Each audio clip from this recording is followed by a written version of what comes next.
doing cardio right away. You're doing a bunch of ab exercises, which, by the way, ab exercises, this is just muscle tissue right here, just like any other muscle.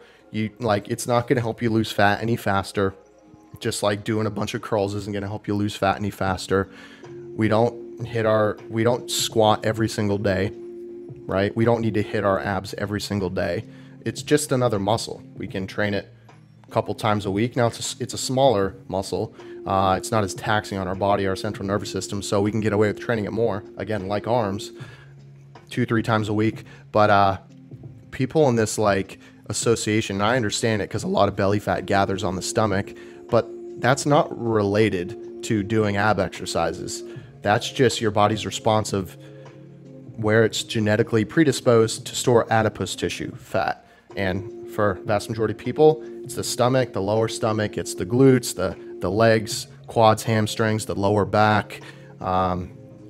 Many places people can gather fat in their arms, their face can get puffy, even the ankles, calves. But just like throw that out completely. Just this concept of like ab exercises with losing fat. Get rid of it forever. Get rid of it. It's not related.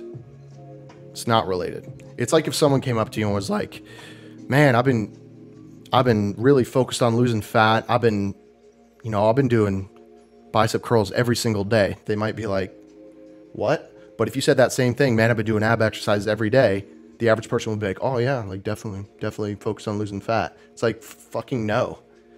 That's no different. It's just muscle, just lean tissue. So I'm going to try to say this the right way.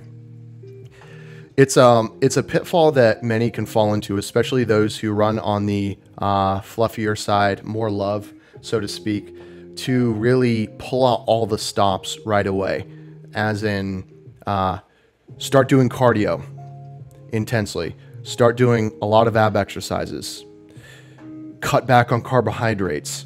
Like these are all things that, society and the fitness industry will just blanketly and blindly say, this is what you do if you want to lose fat. However, it's not as simple as that, and we've got to look at the individual. But Riley, for example, let's say that you before you started a program with us, you were pretty much sedentary. Maybe you went to the gym once or twice a week, but you weren't really following a plan and you weren't very consistent. Nutrition was kind of whatever. You just ate kind of healthy, but sometimes not.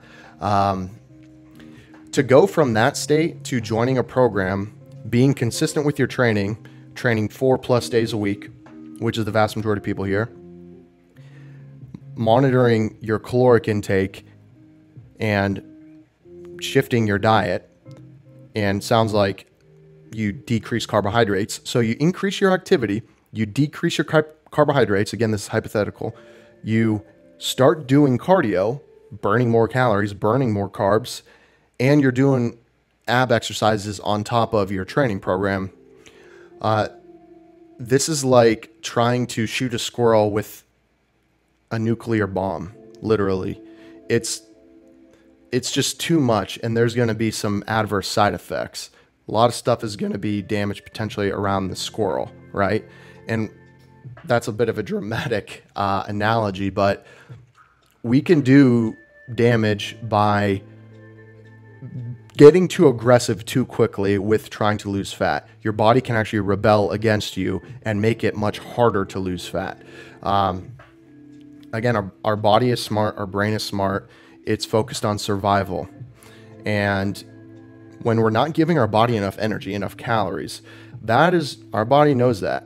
And that's triggering because it means, hey, I could potentially be dying. Remember, like, we evolved through evolution.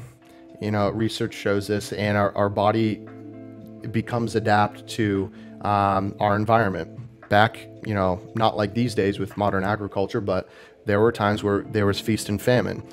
Humans would go, and we're actually designed for this, to be able to go days without food and then have bountiful calories.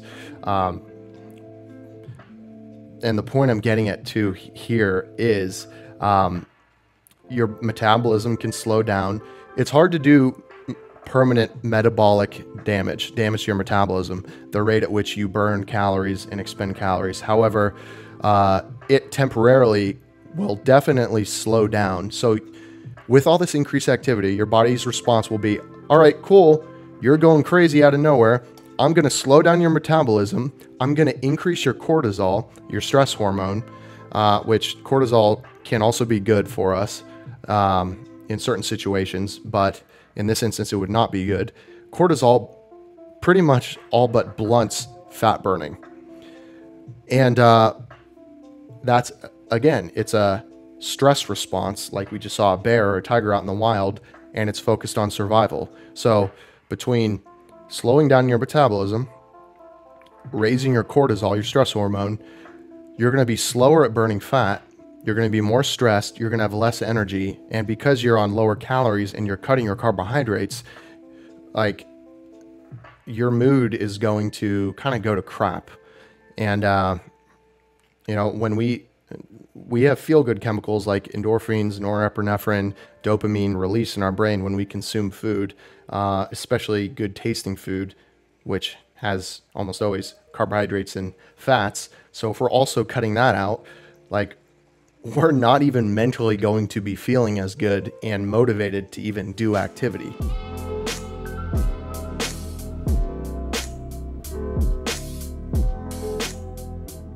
I encourage you, Riley, and anyone else watching this, may have not seen this response coming, but like, monitor and notice your excitement and your ambition in the beginning and where that is a month into it. Because I fucking guarantee if you're operating unconsciously and not remaining extremely aware of yourself, you're going to act like a fucking human, and you're going to be super excited in the beginning for the first week, 2 weeks, which comes with going super hard, hitting your diet to a T, all of these things, to a month in, I feel like crap.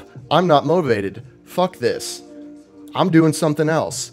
And that's simply because you just came out guns blazing and your body was like, whoa, whoa, whoa, not so fast.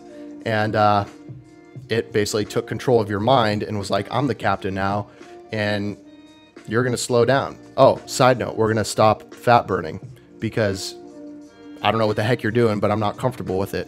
The solution here is to go slow. I don't incorporate, for anyone when they first start, even if their goal is shredding, I don't incorporate cardio right away. Trust me. Getting on a training program, if you're bringing intensity to your training sessions, you're actually picking weights that are challenging, not too heavy, but you're able to hit the prescribed sets and reps, but with difficulty. You're hitting your nutrition accurately, not completely perfect, but getting close to your macros. Sleeping enough, like, you're good. You're going to be making progress. And then down the line, 3, 4, up to 6 weeks in, we can consider introducing cardio at a slow pace. 1 session or 2 sessions to start of 30 minutes, low intensity, and then we can incrementally increase it week over week, all the while monitoring how you're feeling, where your motivation is, how your power output is at the gym.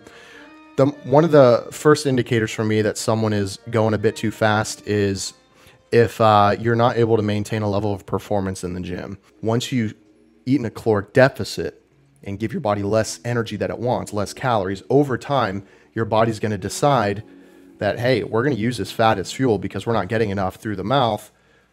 And that's when your abs are going to start to show. And of course, like any other muscle, your abs will respond by becoming stronger, more defined, and just having more definition. So by the time you diet down and actually reveal those abs by stripping the fat layer that's on top of them, again, by dieting and eating a caloric deficit, they will look a bit more prominent.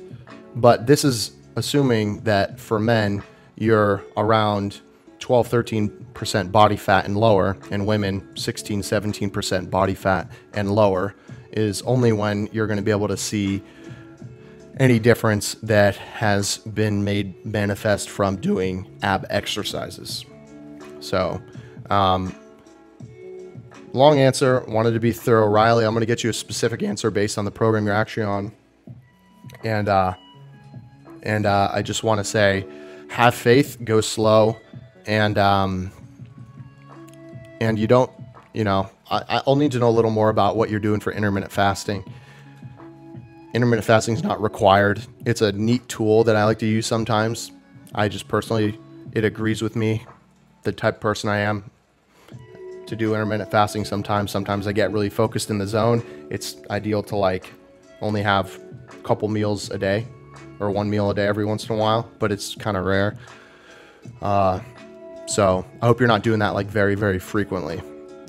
When it comes to gaining muscle, losing fat, having consistent performance in the gym that we can monitor and track the progress of, intermittent fasting kind of just like throws a wrench in that, because it's just not consistent energy from my experience, and also working with people, it's just not ideal.